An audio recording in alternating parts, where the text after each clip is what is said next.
Bismillahirrahmanirrahim. Assalamualaikum warahmatullahi wabarakatuh. Selamat pagi dan salam sejahtera untuk kita semua ya. Selamat pagi anak-anak ibu sekalian. Ibu doakan semoga kalian selalu diberikan kesehatan dimanapun kalian berada ya, serta selalu diberikan kemudahan untuk kalian menerima semua materi-materi pembelajaran yang diberikan oleh Bapak Ibu guru kalian selama pembelajaran daring atau online ini ya. Oke anak-anak sekalian, kembali hari ini ya kita akan melanjutkan materi selanjutnya untuk mata pelajaran IPS ya. Setelah di pertemuan sebelumnya kalian mempelajari tentang negara-negara ASEAN ya, pertemuan kedua kemarin, sedangkan pertemuan pertama kalian mempelajari tentang letak dan luas dari negara ASEAN sendiri. Nah, untuk pembelajaran kita di pertemuan kita yang ketiga kali ini ya, Ibu akan membahas tentang interaksi antar negara di kawasan ASEAN. Nah, setelah kemarin kalian mengetahui tentang negara-negara anggota ASEAN ya, apa saja ibu kota dari negara-negara tersebut, kemudian mata uangnya dan sosial budayanya, baik itu penduduk, pertanian dan lain-lain. Kali ini kita akan mempelajari tentang interaksinya ya. Jadi interaksi antar negara yang ada di kawasan ASEAN. Nah, untuk kompetensi dasar pembelajaran kali ini masih sama dengan kompetensi dasar pembelajaran materi sebelumnya ya. Sama-sama untuk menelaah perubahan keruangan dan interaksi antar ruang di Indonesia dan negara-negara ASEAN yang diakibatkan oleh faktor alam dan manusia ya. Jadi KD-nya ini masih sama karena lingkup kita di bab 1 ini KD-nya itu sama. Sedangkan tujuan dari pembelajaran hari ini yaitu Ibu harap kalian bisa menyebutkan faktor pendorong dan penghambat terjadinya interaksi antar negara di kawasan ASEAN. Kemudian kalian juga bisa menyebutkan bentuk-bentuk kerjasama yang terjadi antar negara ASEAN. Kemudian kalian juga bisa menyebutkan pengaruh kerjasama antar negara ASEAN itu apa saja ya, serta yang terakhir kalian bisa menyebutkan upaya-upaya untuk meningkatkan kerjasama antara negara-negara di ASEAN. Oke, baik, kita lanjutkan materi hari ini ya. Interaksi antar negara di kawasan ASEAN. Nah, sebelumnya harus kita ketahui dulu apa sih tujuan kerjasama antar negara ASEAN tersebut ya. Jadi tujuannya itu jelas untuk menjalin hubungan antar dua negara atau lebih ya, dengan tujuan mencapai suatu kesepakatan yang menguntungkan. Jadi di sini kuncinya antara dua negara atau lebih ya. Berarti bisa jadi antara dua negara, contohnya misalnya Indonesia dengan Malaysia, Indonesia Singapura ya, atau Indonesia dengan Brunei, atau lebih. Artinya bisa lebih dari dua negara ya, misalnya Indonesia, Malaysia, Singapura dan Brunei Darussalam. Nah, contohnya seperti itu. Nah, untuk mencapai suatu kesepakatan yang menguntungkan. Jadi masing-masing negara ini mendapatkan keuntungan ya. Kedua negara atau negara-negara yang saling bekerja sama ini bisa sama-sama mendapatkan keuntungan. Keuntungannya apa saja? Bisa dalam bidang ekonomi, bisa dalam bidang sosial, dalam bidang budaya, bisa juga dalam bidang pendidikan dan juga dalam bidang politik. Nah, ini ya. Nah, inilah jalinan-jalinan kerjasama yang terjadi di antar negara ASEAN. Oke, selanjutnya ada faktor pendorong dan penghambat kerjasama antar negara ASEAN. Nah, ya. Jadi ada faktor pendorong. Faktor pendorongnya ini ada 4. Yang pertama, persamaan dan perbedaan sumber daya alam. Nah, ini persamaan dan perbedaan sumber daya alam ini mendorong terjadinya kerjasama. Misalnya ini, contoh persamaannya ya, persamaan sumber daya alam.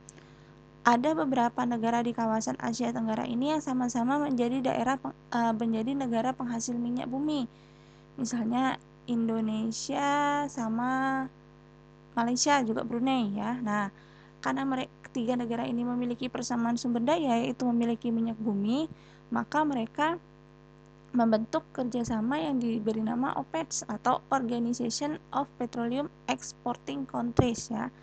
Negara-negara pengekspor minyak bumi di dunia ya. Nah, perbedaannya, kalau perbedaan sumber daya alam ini misalnya antar negara satu dengan negara lain memiliki sumber daya alam yang berbeda, kemudian ya mereka saling melengkapi satu sama lain sumber daya alam tersebut.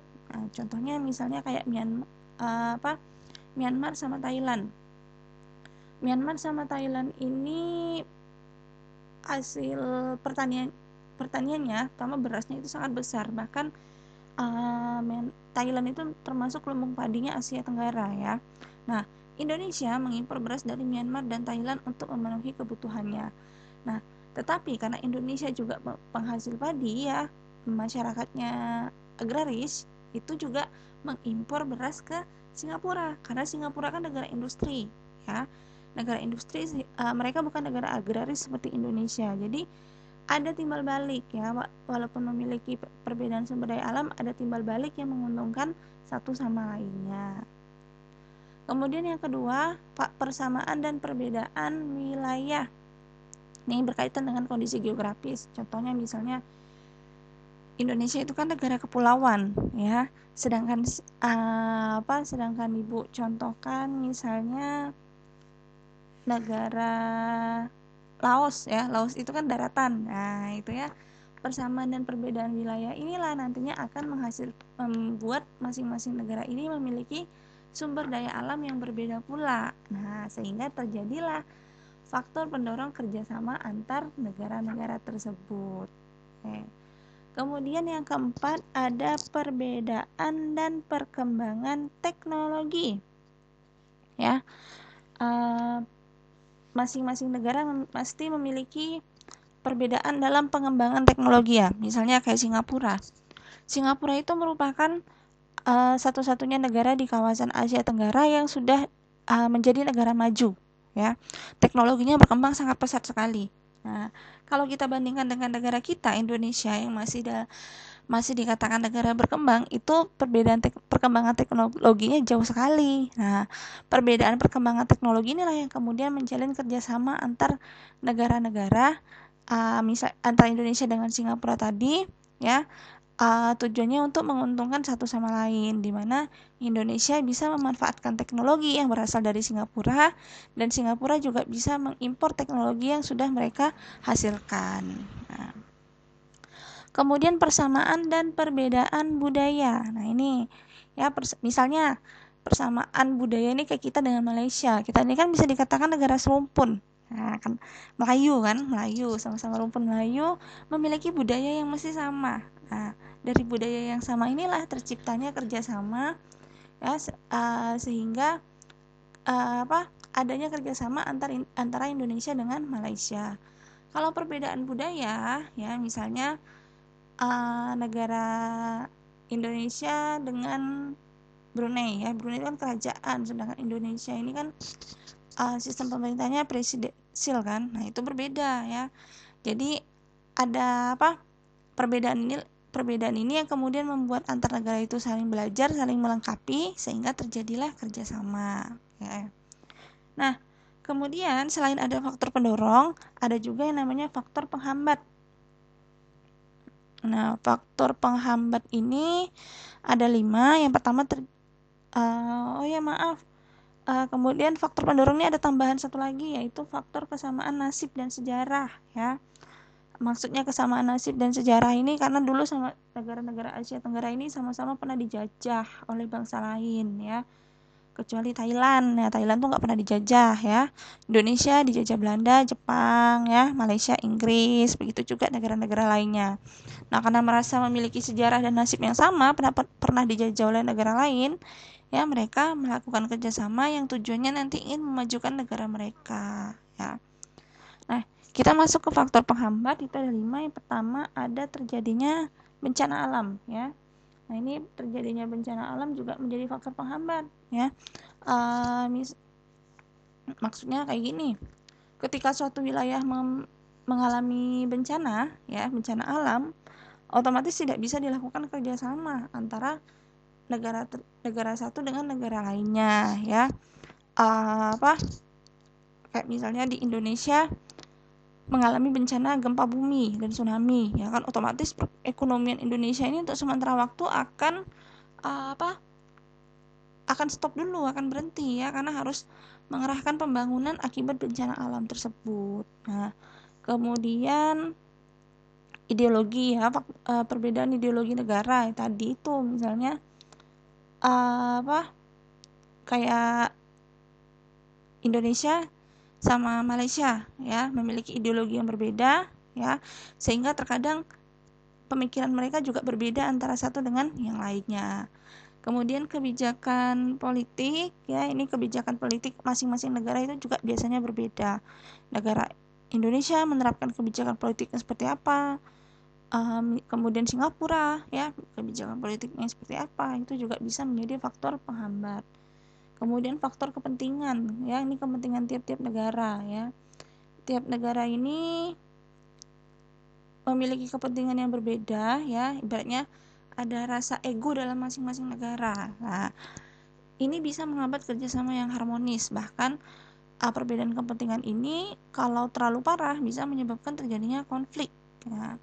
Kemudian perbedaan mata uang, nah ini juga menjadi faktor penghambat. Kayak misalnya 1 ringgitnya Malaysia itu di Indonesia setara dengan 3.500-an rupiah ya, tergantung sih, kadang mata uang itu kan naik turun. Nah itu juga menjadi faktor penghambat ya. Kalau orang Malaysia ke kita sih 1 ringgit seharga segitu ya nggak terlalu mahal ya, kita ke Malaysia 3.500 dapatnya 1 ringgit. Nah itu kan menjadi penghambat juga. Oke, selanjutnya bentuk kerjasama antara negara ASEAN. Nah ini ya, kita udah masuk tentang bentuk-bentuk kerjasamanya. Yang pertama, bentuk kerjasamanya ini di bidang ekonomi ya. Contohnya ada kesepakatan ekonomi antara negara Indonesia dengan negara Singapura. Sebenarnya contoh bentuk kerjasama di bidang ekonomi ini banyak ya, tapi di sini Ibu hanya menyebutkan satu saja. Untuk bentuk kerjasama lainnya kalian bisa lihat di buku paket kalian halaman 47, yaitu masing-masing bidang ada banyak di situ bentuk kerjasamanya, kalian bisa baca di situ ya. Di sini yang Ibu jelaskan hanya Ibu ambil satu saja ya, satu contoh. Nah, nih kesepakatan ekonomi Indonesia Singapura ya, misalnya kerjasama di bidang ekonomi, perdagangan ya, kemudian saling ekspor impor barang produk dari mereka masing-masing. Kemudian bidang sosial dan budaya. Ada yang namanya penyelenggaraan festival budaya antar negara ASEAN. Nah, ini contohnya. Ini festival budaya perwakilan dari Indonesia kan. Kayak kita ini kan memiliki banyak suku bangsa ya, dari 34 provinsi, suku bangsanya banyak. Nanti di sini nih masing-masing negara ASEAN akan menampilkan budayanya masing-masing. Baik itu dalam bentuk pakaian adatnya, seni tarinya, seni musik atau lain-lainnya ya. Selanjutnya dalam bidang pendidikan ada yang namanya pertukaran pelajar ya. Nah ini contohnya ini pertukaran pelajar antara Indonesia dengan Malaysia ya. Masih banyak sebenarnya pertukaran pelajarnya. Misalnya Indonesia dengan Brunei atau dengan Filipina ya, Singapura itu, atau mungkin kegiatan-kegiatan perlombaan seperti Olimpiade ya antar negara-negara kawasan ASEAN. Kemudian dalam bidang politik, pertahanan dan keamanan ya, ini berkaitan dengan keamanan suatu wilayah. Di sini misalnya bantuan tentara Indonesia di Kamboja. Misalnya ketika terjadi konflik di suatu wilayah, maka negara Indonesia menurunkan pasukannya untuk membantu meredam konflik di wilayah tersebut. Kemudian ada bidang penanggulangan bencana. Ini ada yang namanya pembentukan AHA ya, atau AHA Center. AHA ini sebuah organisasi ASEAN yang bergerak di bidang penanggulangan bencana, yang mana mereka kerjasama antar negara-negara ASEAN ya. Ketika terjadi bencana alam yang terjadi di salah satu negara ASEAN, maka mereka akan bergerak turun untuk membantu baik dalam bidang ekonomi atau kemanusiaannya ya. Nah itu tadi bentuk kerjasama. Sekarang kita masuk pengaruhnya. Pengaruh kerjasama antar negara ASEAN. Di bidang ekonomi ada terbentuknya Masyarakat Ekonomi ASEAN atau MEA ya, ini tahun 2015 ya. Maksudnya MEA ini apa ya istilahnya, pasar tunggal ya. Jadi antar negara-negara apa di ASEAN ini saling bekerja sama dalam bidang ekonomi ya. Mereka kayak menampilkan produk mereka, masing-masing produk yang ada di negara tersebut. Nah, ini masyarakat ekonomi ASEAN ya. Nah, disinilah ya kesempatan kita untuk bersaing dengan negara-negara lain, karena dengan adanya MEA ya atau Asian Economic Community ya, ini kita harus menunjukkan kemampuan kita ya, mengelola sumber daya alam kita ya, mengelola perekonomian kita, baik itu berupa menjual barang dan jasa. Selain menjual barang ya, masyarakat ekonomi ASEAN atau MEA ini ya juga berkaitan dengan pasar tenaga kerja, misalnya kayak dokter, guru, ahli. Nah, itu ya. Jadi kalau kita dari segi pendidikan pun kita tidak bisa bersaing, kita akan kalah dengan negara-negara ASEAN lainnya. Kemudian di bidang sosial, ini contohnya nih ya, contohnya membantu para manusia perahu dari Myanmar. Nah, ini ya, kalau kalian pernah mendengar tragedi Rohingya, nah inilah dia ya, tragedi Rohingya yang terjadi di negara Myanmar. Nah, itu jadi sedikit cerita ya. Rohingya ini merupakan sebuah etnis yang merupakan komunitas yang ada di Myanmar sama Bangladesh. Nah, tetapi etnis Rohingya ini rata-rata mereka tidak memiliki kewarganegaraan yang sah. Jadi tidak sah mereka nih. Mereka tinggal di Myanmar, tapi mereka bukan warga negara Myanmar yang sah. Nah, itu ya. Kemudian mereka ini juga tergolong masyarakat miskin. Nah, minoritasnya karena mereka ini beragama Islam ya. Sementara kalau Myanmar itu kan mayoritas masyarakatnya beragama Buddha. Nah, kemudian ketika terjadi konflik ya antara warga etnis Rohingya ini, mereka kemudian mengungsi mencari perlindungan atau yang namanya istilahnya mencari swaka. Nah, ASEAN ya sebagai banyak organisasi di sini meminta negara-negara anggota ASEAN ini untuk membantu para manusia perahu atau etnis Rohingya ini ya. Salah satunya contohnya dulu tuh pernah ada manusia perahu itu yang mereka terombang-ambing di lautan Aceh lah gitu ya. Nah, itu kemudian sama Indonesia dibantu ya, disediakan tempat tinggal sementara ya, ibaratnya misalnya mereka ini disebut para pencari swaka. Kemudian di bidang budaya, ini ada dua, ada perkemahan budaya serumpun, ada industri musik. Nah, ini perkemahan budaya serumpun contohnya yang pernah terlaksanakan tahun 2010 tanggal 14 sampai 18 Desember di Sambas ya. Nah, ini ada 3 negara yaitu Indonesia, Malaysia sama Brunei Darussalam. Ya, kenapa serumpun? Karena 3 negara ini memang masih rumpun Melayu. Nah, ini ya pernah dilaksanakan di Sambas, kemah budaya serumpun.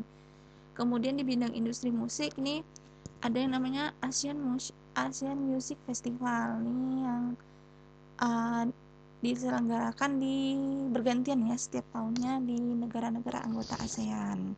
Jadi menampilkan perlombaan seperti ajang perlombaan juga ya, sama festival musik antar negara ASEAN. Oke, selanjutnya di bidang politik, pertahanan, dan keamanan ya. Nah, ini pengaruh kerjasamanya nih. Di bidang politik, pertahanan, keamanan ini adanya sengketa perbatasan wilayah antar negara, di mana kemudian ASEAN akan turun tangan untuk membantu menyelesaikan sengketa ini. Contoh yang pernah terjadi itu Indonesia sama Malaysia, karena kita negara tetangga kan, kita dibatasi oleh daratan saja ya, kayak Kalimantan dengan Malaysia ini batasnya hanya berupa daratan, pegunungan. Kemudian Sumatera sama Malaysia juga batasnya hanya perairan ya, maka sering terjadi konflik perebutan wilayah, batas wilayah. Yang dulu pernah terjadi itu perebutan Pulau Sipadan sama Ligitan ya. Diakui Indonesia karena itu masih berada di wilayah Kalimantan Timur, sekarang Kalimantan Utara ya. Nah, tapi Malaysia mengaku Pulau Sipadan dan Ligitan itu milik negara mereka. Akhirnya sampai terjadi sengketa bahkan sampai PBB turun tangan waktu itu, tapi Indonesia kalah, sehingga akhirnya Indonesia harus rela melepaskan Pulau Sipadan dan Ligitan menjadi miliknya Malaysia. Kemudian sempat terjadi juga perebutan wilayah lagi di wilayah Ambalat. Nah, ini juga sama Kalimantan dengan Malaysia, ya. Tapi untuk Ambalat ini masih dipertahankan sampai sekarang dan masih menjadi miliknya Indonesia. Nah, ini kemudian ada lagi nih perebutan batas wilayah di Natuna, ya. Malaysia mengklaim perairan Natuna milik mereka, tapi Indonesia mengklaim itu masih milik Indonesia. Nah, itu ya. Memang sengketa perbatasan wilayah nggak hanya terjadi di Indonesia sama Malaysia, banyak ya. Negara-negara lain kayak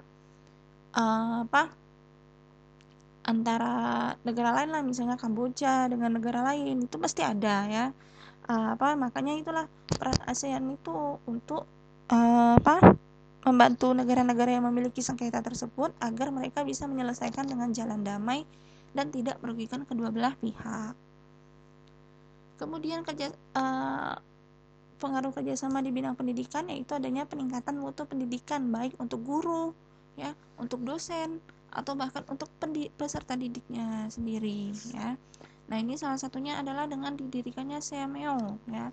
CMEO ini adalah organisasi yang bergerak di bidang pendidikan, ya, untuk negara-negara di kawasan Asia Tenggara. Ya, nah kita lanjutkan. Ya, bagaimana upaya peningkatan kerjasama antar negara ASEAN? Nah, upayanya ASEAN ini memiliki yang namanya 3 pilar, yaitu politik keamanan, ekonomi, dan sosial budaya. Nah, untuk mencapai ya atau untuk tercapainya 3 pilar ini, maka dibutuhkan yang namanya kekompakan, konsistensi, keterbukaan, saling memiliki, saling menghormati, serta kesetiakawanan sosial antar negara-negara anggota ASEAN. Nah, kekompakan, konsistensi, keterbukaan, saling memiliki, saling menghormati, dan kesetiakawanan sosial inilah yang menjadi faktor pendorong peningkatan kerjasama antar negara ASEAN untuk menjaga stabilitas kawasan Asia Tenggara dan pemenuhan kebutuhan di kawasan Asia Tenggara. Nah, ini ya. Jadi upaya peningkatannya melalui 3 pilar, ya. Di mana 3 pilar ini untuk tercapainya 3 pilar ini membutuhkan 6 hal ini ya yang menjadi faktor pendorong terjadinya peningkatan kerjasama antar negara ASEAN. Oke anak-anak, untuk materi hari ini Ibu cukupkan sampai di sini dulu ya. Ibu ucapkan terima kasih banyak sudah menyimak materi yang Ibu berikan hari ini ya. Semoga apa yang Ibu sampaikan hari ini bisa kalian terima dan kalian serap dengan mudah ya, sehingga kalian bisa menerima materi hari ini dengan baik. Oke, sampai jumpa di pertemuan selanjutnya. Akhir kata Ibu ucapkan terima kasih. Assalamualaikum warahmatullahi wabarakatuh.